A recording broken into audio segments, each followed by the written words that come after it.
Hello. Tonight is World Book Night. Now, what can I tell you about World Book Night? It means that you should be going out there and sharing some of your best stories with some of your best buddies. Now, normally I would come to you as Major Jack Union and tell you how to hunt monsters, but tonight I thought what I'd do is I'd come to you as Kit Cox and I'd read to you from one of my other books. In this case, Dr Tripps Kaiju Cocktail, with its rather lovely cover. Now, Dr Tripps is an e-book. This doesn't mean that the book is any less important than a book that appears on your shelves. In fact, to most people, it makes books a lot more accessible. So, I'm going to be reading to you tonight from Dr Tripps Kaiju Cocktail, which is available from Amazon. Now, for all of you who don't like reading from a Kindle or from a Kindle operated device, I recommend you do what I do and hide your Kindle in the pages of the Strand magazine. So, with that all to do, I shall continue. Dr Tripps Kaiju Cocktail by Kit Cox. It's dedicated to Amber and Connor. Chapter 1. Steamed. The applause moved around the room like a rolling tide as Dr. Horatio Tripps angrily pulled on his coat and moved quickly towards the door. It was not an ovation for his departure, however, but an expression of admiration for the machine that now stood rumbling in the middle of the auditorium. Excited scientists and press pushed forward to see its flywheels spin and belts turn, as a thick cloud of blackness curled upwards into the gathered pipe and cigar smoke that hung in the rafters, before massing and heading out through a magnificent open window into the cold, grey London air. As Tripps hurriedly passed through the huge entrance lobby of the Royal Society buildings, statues of some of the greatest names in science looked down upon him with blank eyes. The figure they saw was a tall man, dressed in some of London's finest tailored fabrics.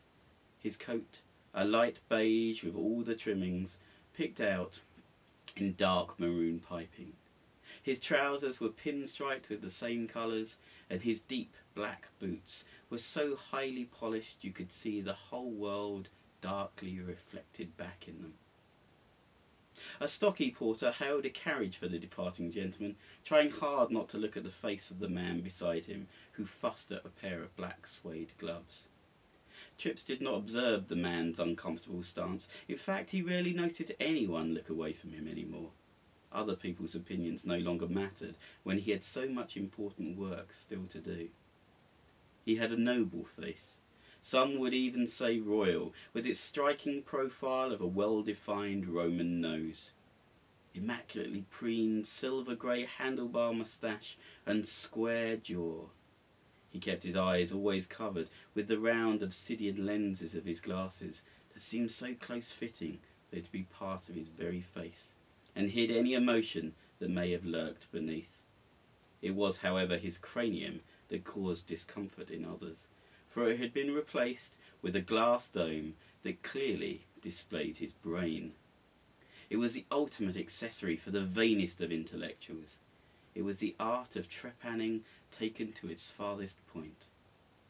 With his gloves now on, the doctor pulled from his pocket the brim of a hat that he slid effortlessly over the dome, giving it the look of a bizarre bowler. A jingle from his pocket, and he dropped some coins into the porter's outstretched hand and boarded the carriage. The livery was still that of the fine cabs of the great city of the Empire, all bottle green panelling and gold edging. The driver sat on his platform, not nursing patient horses, but instead cradling the many levers of the fine, polished brass, steam-powered traction engine which propelled them. As they drove, Horatio watched the white-grey smoke curl up into the air and briefly tangled with the thick black cloud still emanating from the grand window of the society rooms, in which the demonstration continued. In the smoke, he perceived two great monsters entwined in fight. The white dragon of Albion, its eyes the colour of industry, chest full and heaving with proud thoughts of empire, while its monumental wings cast all into shadow And then he saw the black dragon of Europe, bitter, twisted and dirty, snapping at Albion's heels. The carriage sped on, over rough cobbled streets, whilst grubby-faced youngsters ran for cover. And the honest folk who still favoured the horse tried to calm their skittish charges from the machine's noise as it passed. Some houses still displayed the remnants of black flags and buntings, tokens of an empire that still mourned the passing of a great queen, an empress. Others establishments had moved on and were now sparkling from a lick of new paint and optimistic thoughts of a glorious future under the reign of a new king. Finally they arrived at the Limehouse docks, and the impressive sculptured dome domicile and laboratory of the doctor. It hung onto the dockside like a magnificent crystal turtle, and came out from the surf to lay its twisted inventions like eggs in the grime of London town. Horatio flung himself from the cab so hard his iron-shod heels made sparks off the cobbles. Turning quickly, he handed many paper notes to the surprised and happy driver before stalking inside his home, his mind on fire with hatred and ideas. The woman who greeted him glided almost silently across the floor. Her skin was pale and had a shine to it that gave the impression her fine featured had been carved from a pearl. Her hair was piled on her head and sculpted to resemble an octopus. The hair clips were strange and alien eyes, whilst 8 braids hung down around her face and back, curled with wire to finish the topiary, giving an almost unsettling look.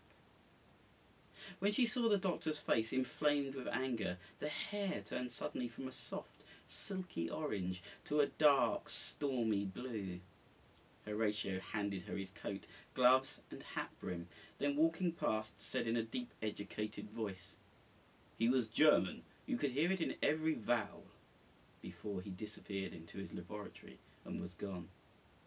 The woman turned flawlessly on the spot. Her long dress, decorated with a myriad of tiny scales, caught the fading light and shone dreams of the sea across the walls.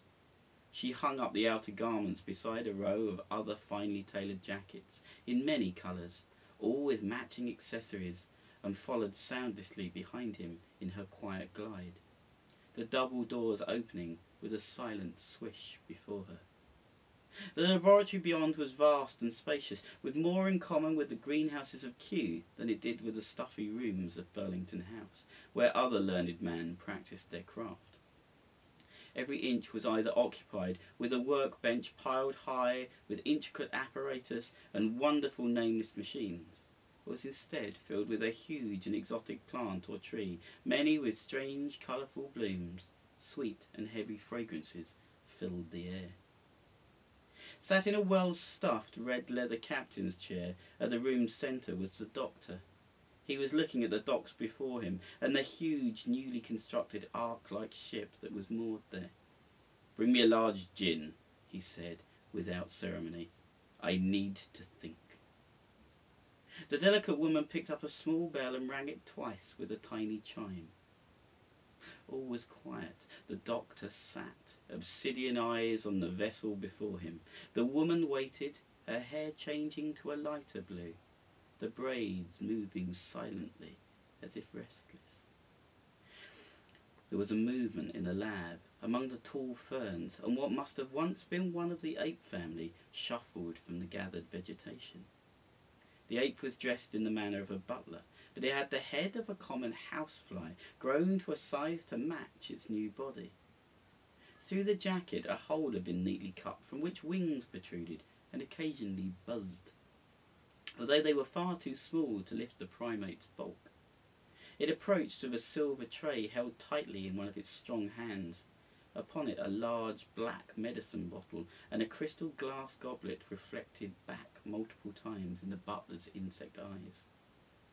The creature passed the woman, who scowled slightly at its presence, and reached the chair with agile grace. Taking the bottle, it filled the glass and placed it into the doctor's open hand. "Thank you, Flynn," came the distant voice of the doctor, and he drank deeply of the juniper spirit that eased his thoughts and relaxed his mind. The fly-monkey hybrid task complete, moved back off into the foliage, and once again the room fell quiet. Darkness had fallen when the doctor rose to his feet. "Igor, we need to pack," he shouted, and the woman's eyes shot open. She was still bolt upright in the same space she had entered, but her hair was once again a rich orange. "What shall I pack, sir?" Her voice was gentle, and a melody to it that sounded like singing. "Everything!" he continued excitedly. "It's time we made changes to ensure everything stays the same." At this, a big smile went across both Horatio and Igor's faces. The woman was so happy to be finally escaping the claustrophobic dirty streets of London and moving to the world she had been promised so many years before. "Will we be taking Flynn and the lumps, sir, or shall I administer the serum?" she asked with a sparkle of malicious glee in her deep green eyes. "Oh, most certainly we'll be taking everyone. We have things to do and we can't do them here. People would stop us. Flynn can continue to keep house and the lumps can build. It will be dangerous work, but what we lose we can replace." The doctor looked at Igor. "And you, my beautiful creature of the seas, can help me in my work. We will be gone a few years, but we will return. We will be ready for war."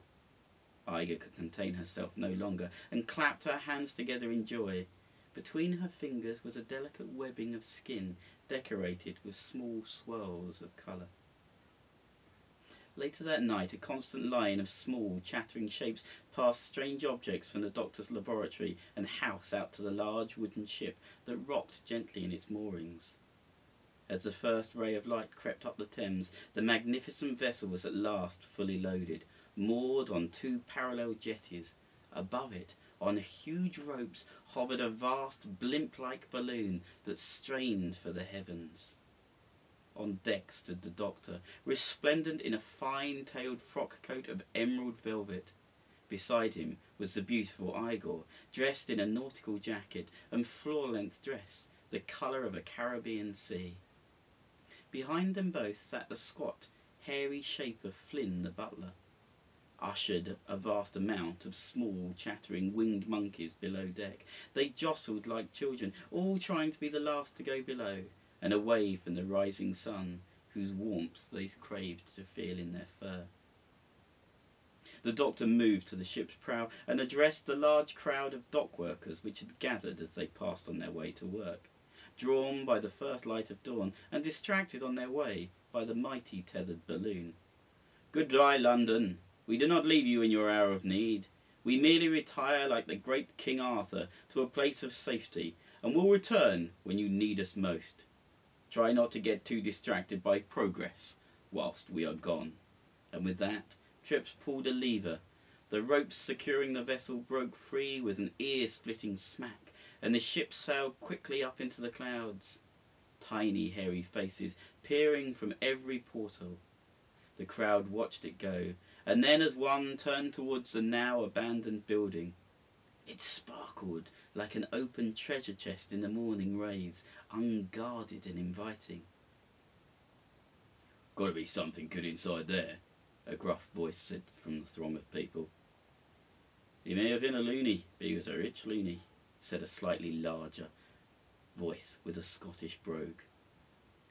There was the briefest of pauses before the crowd surged for the door.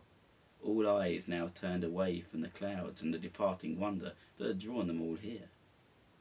This was a shame, because if maybe one was looking up, they might have seen the queer-shaped metal ball falling down at quite some speed towards them.